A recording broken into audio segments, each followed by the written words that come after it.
Well, we all know that studying can be very difficult on a student sometimes. But the good news is that anybody can develop good study habits to make studying more effective, efficient, and enjoyable. Hi, in this video, I'm gonna be sharing with you 10 main tips to improve your study habits. So recently I did some research and came to know about this blog on Coursera which was very informational.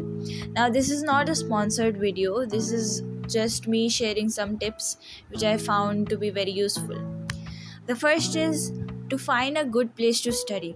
Now I can't stress this enough, but if you live in a desi household like me, finding a quiet place where your family is not gonna distract you is very difficult, but you have to do it. Now you can't be in the middle of the family discussions and you can't be in a very noisy place while studying. You need a quiet place with minimal distractions, some place where you'll be able to focus and won't be interrupted by loud sounds or people who constantly want your attention. A school or public library or a coffee shop or a quiet corner of your house can all be good places to start. Now, this raises a question: should I stick to one place to study? Well, in my opinion, not necessarily. Some studies show that occasionally changing where you study can help retain information. This is because studying the same material in different location helps your brain create multiple associations with that material, making it easier for you to remember it. It can be beneficial to find 3 or 4 places you like to study and switch locations when you're feeling stuck or need a change of pace. That said, everybody is different. Find what works best for you. And the next thing you need to do is minimize distractions as much as you can.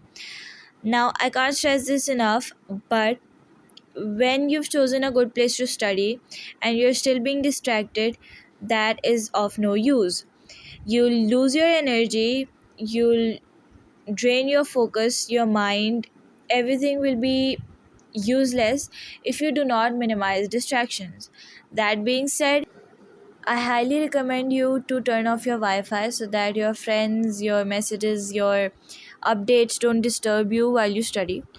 Well, the third thing which I find very useful is studying with a friend or a group of friends who I know, who I believe can help me gain an understanding of a topic faster and better than I can do on my own.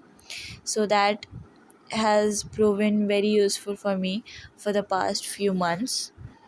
Usually when I feel sleepy, I put on a surah of Quran in the background while studying, which really helps me a lot.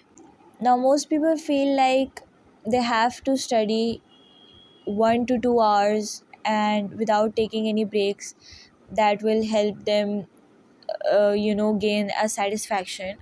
But the thing is, in reality, taking breaks is very useful while studying. It really helps your brain regain focus and, sort things out. Well, the tip that has proved to be most helpful for me is that I take out my alarm clock whenever I sit to study. I put it on for at least 25 minutes, which helps me set a goal and not get distracted in the meanwhile. Now, I also urge you to space out your studying. Cramming can still help you get a good grade on a test, but studies show that you're much more likely to forget that information as soon as the test is over. Really holding on to the material you learned requires consistent and well spaced study sessions. The next thing you can do is reward yourself. Rewarding yourself with treats, bribing yourself, has been linked to better self control and can be helpful in forming good habits. So, what to do when you've finished studying a topic?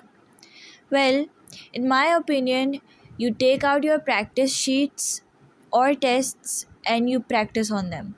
The more you practice, the more it helps you to gain a better understanding of a topic.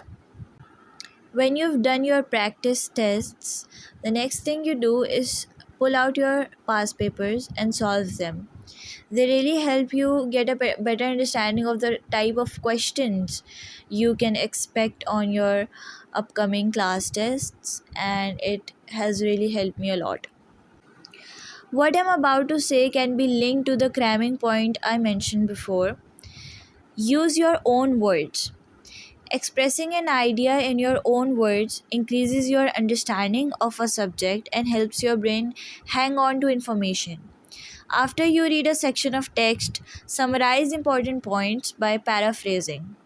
Now, the last thing I'm going to mention is ask for help. If you have younger siblings, call them, hand your notebooks to them, and tell them to ask you questions. And if you're able to help them understand the topic or the thing you've been working on, I think that's the best part, because when you help them understand the topic, it means that you have already understood the topic, and that is where you can feel satisfied with your work. So thank you for watching my video till the end. If you like this video, if you like the tips I shared, give it a like and don't forget to subscribe my channel.